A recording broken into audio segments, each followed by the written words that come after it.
Hello, নমস্কার, আসসালামু আলাইকুম। হিয়ার রান্নাঘরে আপনাদের সকলকে স্বাগত জানাই। আজকে আমি চলে এসেছি আবারও একটা হেলদি এবং টেস্টি রেসিপি নিয়ে। আজকে আমি বানাবো শিঙি মাছের ঝোল। আশা করি আপনাদের খুব ভালো লাগবে।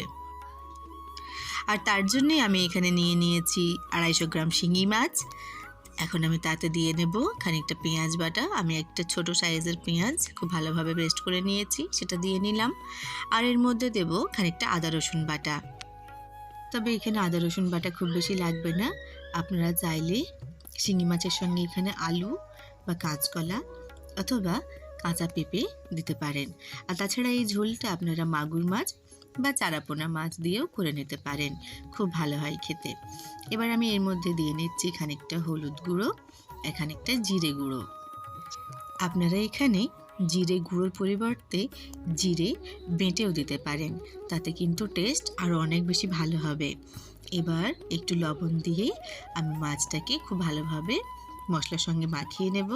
তারপর 10 মিনিট আমি এটাকে রেস্টে রেখে দেব। আমি এখানে লঙ্কা গুঁড়ো ব্যবহার করব না। আমি এমনিতেও খাবারে লঙ্কা গুঁড়োর ব্যবহারটা একটু কম করার চেষ্টা করি।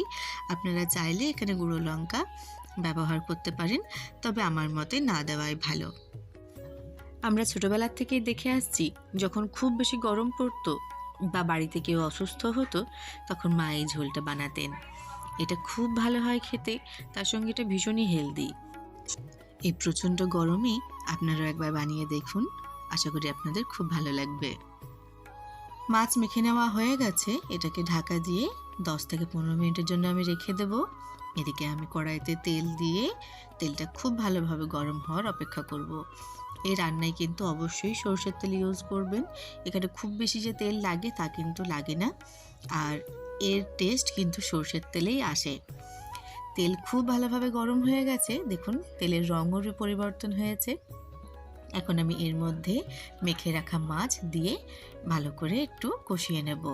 খানিকক্ষণ এটা কষিয়ে নিতে হবে যাতে মশলার কাঁচা গন্ধটা চলে যায়। তবে খুব বেশিক্ষণ কষাবো না, খুব বেশিক্ষণ কষালে মাছগুলো শক্ত হয়ে যাবে, সেটা মনে রাখতে হবে।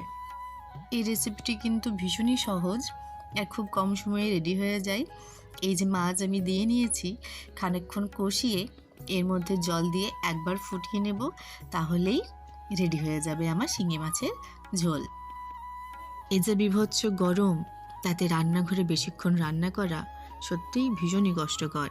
আর তার থেকেও বেশি চিন্তার হলো কি খাওয়াবো, বিশেষ করে বাচ্চাদের।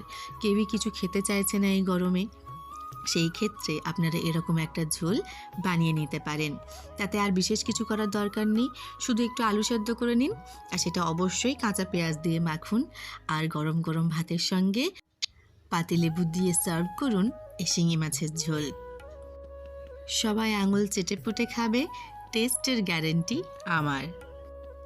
এখন আমি এর মধ্যে জল দিয়ে তারপর একবার ফোটার অপেক্ষা করব। ফুটে উঠলেই গ্যাসের ফ্লেম অফ করে দেব। খানিকক্ষণ ঢাকা বন্ধ অবস্থায় রেখে দিয়ে তারপর আমি এটাকে সার্ভ করব। তবে আপনারা যদি এক্ষেত্রে সবজি দেন, যেমন কাঁচকলা বা আলু, সেক্ষেত্রে কাঁচকলা আলু সেদ্ধ হতে বেশিক্ষণ টাইম লাগে না, সেটা সেদ্ধ হওয়া পর্যন্ত আপনাকে অপেক্ষা করতে হবে। তবে যদি এখানে কাঁচা পেঁপে ব্যবহার করেন, সেক্ষেত্রে আমি বলবো পেঁপেটাকে প্রথমে একবার একটু ভাপিয়ে নেবেন। তারপর এখানে একই প্রসেস, একই ওই মশলার সঙ্গে মাছের সঙ্গে মেখে নিয়ে তারপরে সেম কষিয়ে নিয়ে তারপরে ঝোল করবেন। কিন্তু সেক্ষেত্রে পেঁপেটা দেখে নেবেন ঠিকঠাক সেদ্ধ হচ্ছে কি না, তা না হলে পেঁপে কাঁচা রয়ে যাবে।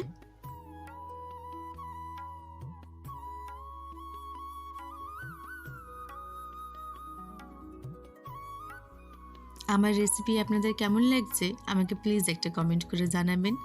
আপনাদের কমেন্ট আমার কাছে ভীষণ ভীষণ গুরুত্বপূর্ণ।